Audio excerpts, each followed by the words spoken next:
Good morning everyone and welcome to the Community Health Team's Facebook Live session. I'm Alison, I'm a community worker for the team and I'm here today to talk about maybe some weight issues that we might be having during lockdown. You might find that since last March, obviously there's been quite a lot of restrictions put in place, and that's maybe inhibited your opportunity to go and do some exercise or to think about, what you're eating, etc. So today we're just going to go over a few things. I would like to say to you as well, if you've got any questions or suggestions, please just, post them and Robin will feed them all back to me and I'll try my best to answer you. Okay? So, are you feeling that maybe your clothes are a bit tighter, you've noticed you've put on a few extra pounds? It could be that it's making you feel a wee bit down, it's making you feel depressed, it's making you feel tired, it's just making you feel overall not really good about yourself. So, in order to feel a little bit better about yourself, it might be an idea to think about some changes you can make that can maybe help you lose some weight. So we'll go over just a couple of things, okay? First of all, I think the first thing that I should let you know is that when you're losing weight and doing it on a weekly basis, it's best to get weighed at the same time every week with roughly the same clothes on, so you get a true reflection of what your weight is on a week-to-week basis. And it's also about patience. It's also about losing 1 to 2 pounds a week, which is 0.5 to 1 kilogram a week. We'd all love to lose a stone overnight, that would be fantastic, but it's not realistic. So focus on 1 to 2 pounds a week, and that's a nice healthy way to lose weight. In order to lose weight, it's important to think about what you're going to do to lose weight.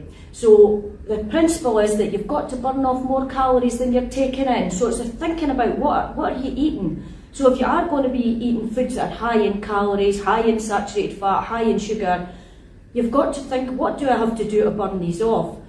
And you do have to do quite a bit of exercise in order to burn off some calories. So it's better to have a healthy diet, and I think we all know what we should be doing. It's actually putting it into practice, I think, for a lot of us is the difficult thing. I've myself at one point, it was way back in, it was 1999 to 2000, I was quite a bit overweight, and I did lose weight, and I've worked really hard since then. So it's something that you've got to do for a long time. It's something that you have to do for life. It's things that you've got to change. It doesn't mean to say that you don't enjoy certain other foods, that you have the odd treats that love you, but it's about getting the balance right. So let's think about getting balances right.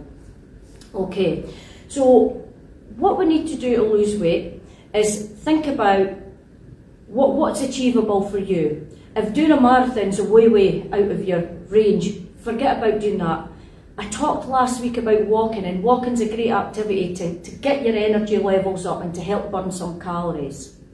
It's about thinking about the foods that you're going to be eating. It's about having a healthy, balanced diet. It's about thinking about your meals at breakfast. What are you having at breakfast time? Are you having big fry-ups? That's actually going to be a bit of a problem if you're doing that 7 days a week. If you manage just to do it, once maybe a month, that's a lot more beneficial for yourselves. So we've got to exercise more, we've got to watch what we're eating. It really is about burning off more than you're taking in, okay? And it's about being aware. Now this is a bit like a warning, this is like a scare thing, and I don't want to be scaring you too much, but be aware. Now a lot of us can get sucked into takeaways, ordering lots of takeaways, and can also get sucked into buying lots of ready meals. Ready meals can be handy, they're quick and they're convenient. Takeaways are handy as well because you just go online or you make a phone call, they deliver it. Very little effort involved in that. But I got a bit of a shock when I saw on one of the takeaway sites, one of my friends had posted on Facebook, "She shall remain nameless." And it was a takeaway munchie box. And I thought, oh my goodness, that's a feast for about 10 people. It was actually for 2. Now I tried to have a look at what was actually on it, and to me it looked like there was about 6,000 calories alone in that one box. Now that was 6,000 at least. Off the top of my head, there was a massive lot of chips in it, there was curry sauce, there was kebabs, there was fried onions, there was just everything you could imagine, and I was a bit shocked to think that was for 2 people. you've got to think about making food from scratch, because when you make your own food, you know exactly what's in it. And it's a lot more wholesome, and you know when you're eating your vegetables and your fruit, you know you're getting your vitamins and minerals. But when I go back to that takeaway, you know, it was just quite a scary thing to do. So if you are guilty of maybe ordering takeaways the majority of the time, try and limit them to maybe once a month. Would that be too much? But just try and think about, you know, minimising that. And it's more enjoyable and it's more tasty to make your own food, definitely is. So what about some tips for you to lose weight? Now, alcohol. During lockdown, I know sales of alcohol have certainly increased, so we're thinking of ways that we can maybe cope a little bit better about the restriction we've got.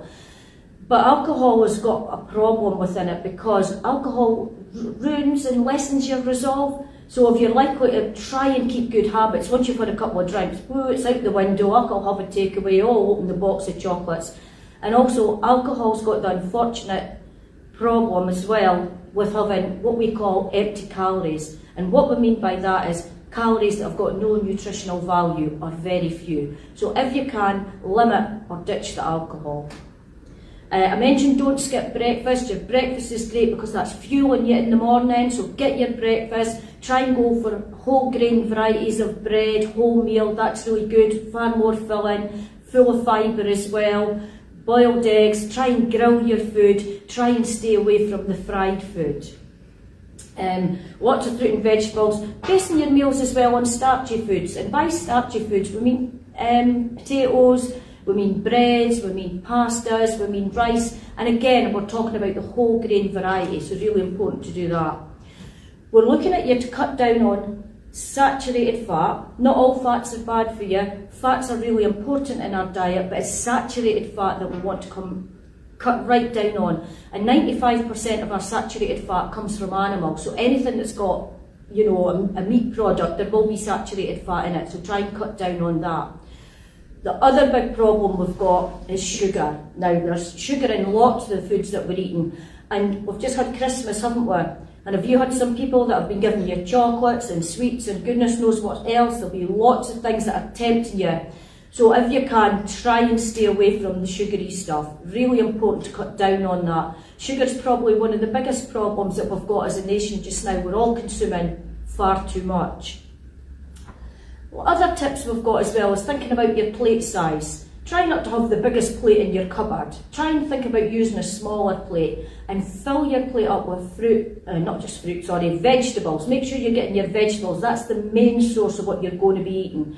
Your vegetables are really good, and there's certain supermarkets you can go to. They've got what they call their super sets. They've got their vegetables that they put on special, and you can get them really quite cheaply. And there's loads of things you can do with vegetables, and let's face it, this is the time for soup, isn't it? It's cold, it's a bit damp today, it's been frosty, and what's better? Nothing better than a good heartwarming plate of soup for you during the day, so have that. I mentioned earlier about cutting down on takeaway food and ready meals. Let's build exercise into our daily way of living. It doesn't just have to be walking, you could be doing chair exercises, you could be walking about the house, you could be doing weights, and I brought a set of weights along with me today. My trusty weights that are seeing me through lockdown. You don't all need to have a set of weights. You can have tins, you can have anything that you know you can use, and it's just about using them, you know, just getting in the habit of using weights, okay? I could do a whole session on weights, but that's for another time because Robin will be putting the TikTok on me saying I'm going on too long. Now, on the risk of repetition that I go over time and time again, it is the good old water. Water is the most efficient thing to be taken in, especially when you're trying to lose weight, because sometimes you mistake thirst and hunger. So it's really important that you make sure you're drinking. And if anybody's never seen me on the Facebook live session before, you won't know that I go on about water a lot, but I do. Here we go. Now there's a bottle there. Now that's 500 mils. You should be taking at least 4 of these bottles a day. So that's your 500 mils bottle of water. There's your litre bottle of water, just so as you know what they look like. And this is what we're aiming, between 1.5 to 2 litres of fluids every day, and there's nothing better than water. Fill a bottle up from the tap, you could put it in your fridge and just fill up your cup during the course of the day. Keep hydrated, okay? We can talk about as well, I don't know if anybody's ever been involved in a fad diet, and by a fad diet I mean that's a diet that proclaims to give you wonderful results within the space of 4 weeks, and it usually means cutting out certain foods. Now, we're all about, you know, having a good healthy balance, and if a certain diet is asking you to stop taking in certain foods, be wary of it. When you cut out certain foods, you really begin to crave them after a wee while. It's just about making sure that you get the balance right. Lots of fruit and vegetables, have your carbohydrates, make sure you're getting your protein, and the smallest amount and the least amount of food you should be taking in is your sugars and your saturated fat. I'm not saying cut them out completely, but limit them, really, really limit them. So a fad diet's not ideal. What I've also got as well is top 10 tips, and I've mentioned quite a lot of them just now. If anybody would like, you know, further information on this, we can certainly post this on the site. I'm sure Robin would be able to do that. But again, it's just basing your meals on starchy food. The other thing we should be doing for a healthy lifestyle as well is reducing the amount of salt we're taking in. So try your best to reduce the amount of salt. Use other things to flavour your food. Now let's recap. Let's think about losing between £1 and £2 per week, 0.5 grams to a kilogram. Keep it realistic. Maybe set yourself a goal that today is the 28th of January. Maybe by the 28th of February, you can maybe hope to lose £4. When you say 8, that's quite a task to lose £8, and it puts you under a bit of pressure. Keep it nice and simple and just make little changes. For instance, if you're used to having a cup of tea in the afternoon or coffee and you have 2 or 3 biscuits with it, try and have the cup of tea or coffee, or the water, I might add, and try and cut out the biscuits, because again, your biscuits are full of sugar. And if you cut out, say for instance you have 2 biscuits every day, if you're able to cut them out, that's 2 times 7, that's 14 biscuits a week. Add that up over the month. How much sugar have you managed to cut out? And you might find you didn't even miss it. So just try and make small changes. So we're looking to lose between £1 and £2 a week. We're looking to increase our fluid intake. We're looking to get more active. We're also looking to think about our metabolic rate. Now, I've got bad news for anybody watching this over 40 and over 50 and over 60, over 70, over 80. As you get older, I'm really sorry to report this, but unfortunately your metabolic rate slows down quite dramatically. So after 40, on average, it slows down by 10%. When you get to 50, it slows down again. 60, it's slowing down. So all the time our metabolic rate's slowing down.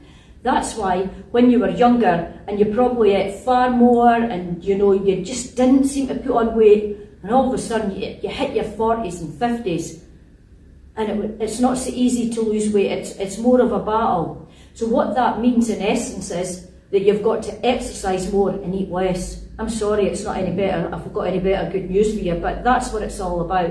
We really have to concentrate on eating less. We've got to burn the calories that we're eating. So try and get out for a walk, try and get the weights done and do some exercise.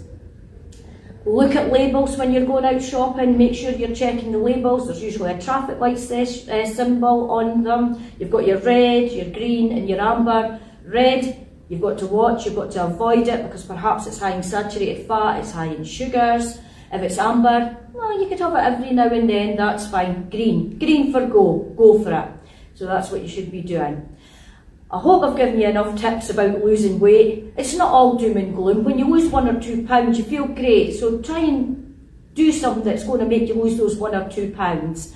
If you've got any questions or suggestions, please get in touch. I'm getting a hands up from Robin, so I'm assuming there's a question there for me, Robin. Yeah, well, it's more comments. So about a couple of people saying they're eating due to boredom because of lockdown, and Anne-Marie says that she's eating biscuits watching this. Hopefully that doesn't mean you're bored at the moment. So, but yeah, any tips for people that are getting a bit bored and just eating for that reason. Yeah, right. If you're getting, right, we're associating food with boredom, boredom with food. So when you're bored, you want to eat. So it's important to stimulate your mind and maybe do something else. So when you begin to feel bored, is there anything that you can do? Have you got a hobby you like doing? Is there something that could distract you?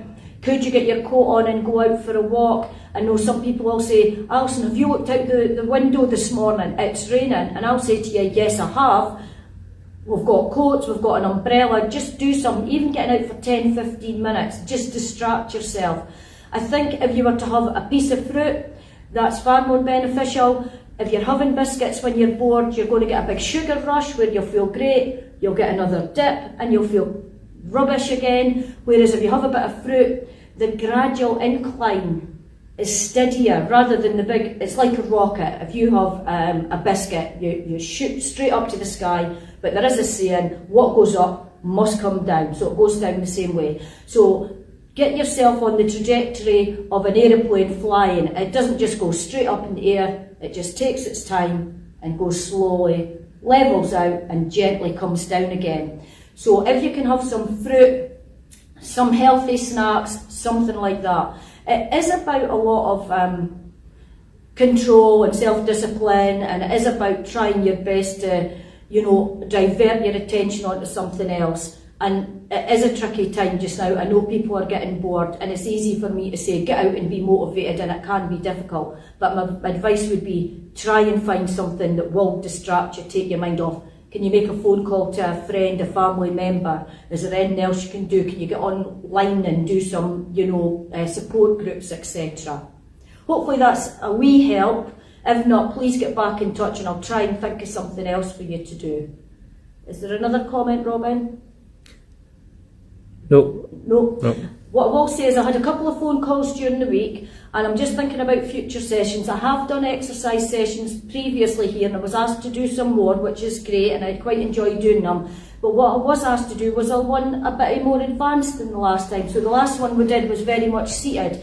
So if people are keen, if you let me know, I can do one that's standing up, and we'll be doing a little bit more advanced exercises, and we'll certainly be using the weight. It's really important to keep the muscle tone and muscle definition, because as we get older we lose a lot of muscle tone and definition, and it's really good for bone density as well to do exercise. So thanks for watching everyone today. I hope it's given you some, I was going to say food for thought, but I don't want you to be getting food for thought. I just hope it's given you some ideas on what you can be doing to try and keep active and to think about losing 1 to 2 pounds a week. Make a wee note of today's date, it's the 28th of January. Give yourself 4 to 5 weeks to lose 4 pounds, and I hope you all pile in on the 28th of February, as near to that date as possible, and say, yay, I lost 4 pounds, and I'll be able to say, great, it works. So everybody who's watched today, thank you so much for joining me. If you want any more information, please just post on the Facebook page. Get in touch with me, I'm Alison Connor, 079 858 76805. Thanks for myself and thanks for Robin behind the camera. Bye for now.